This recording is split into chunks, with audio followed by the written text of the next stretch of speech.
Right guys, Republic Legion, you know what we're about by now.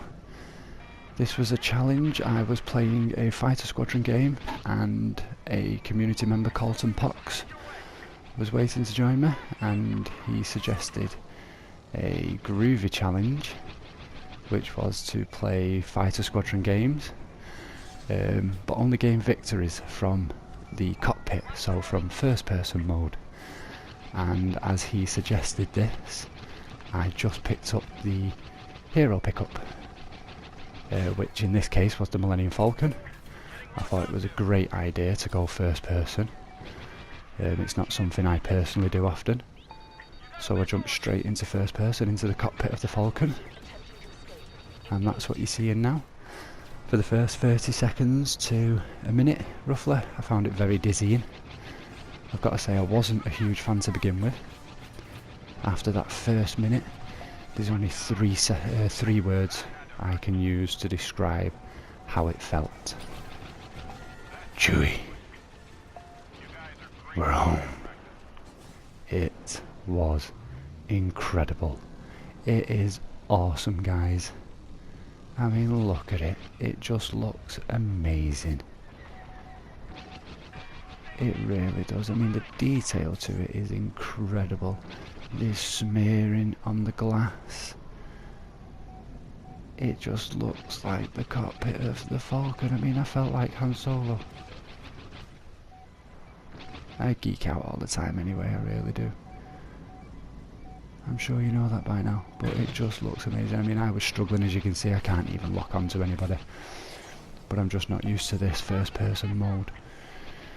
I've played quite a few games like this now within the X-Wings and TIE Fighters, and I am getting it down a bit more.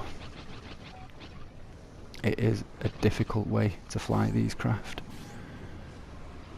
but this within the Falcon just looks incredible. It's hard to keep track of people.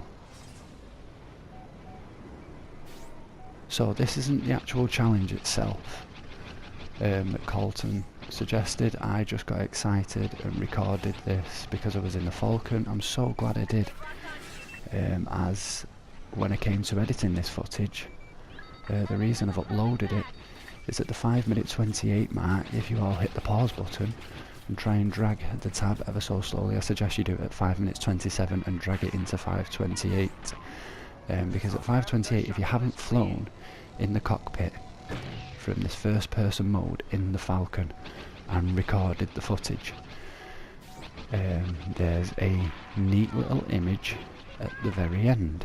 Within the cockpit there are two characters sat in there. Now, I know people have pointed out, if you've unlocked the Millennium Falcon in the diorama in this game, you can see Chewbacca. I wonder how many people have noticed Chewbacca and Han Solo inside of the Millennium Falcon in Fighter Squadron, because they're there, guys. Like I say, if you pause this video at 5:27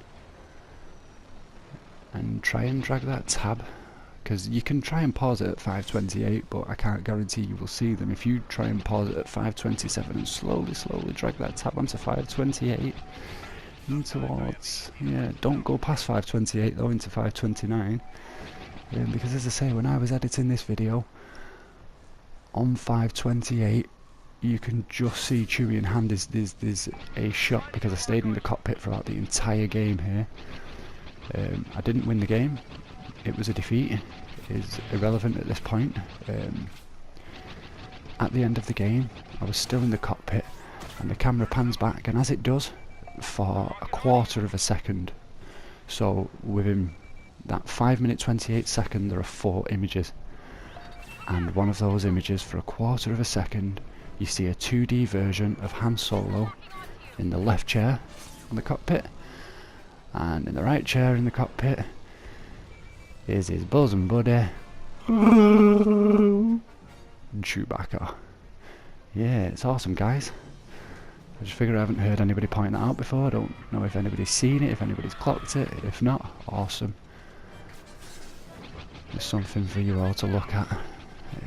As I say, it is a dodgy 2D version of him.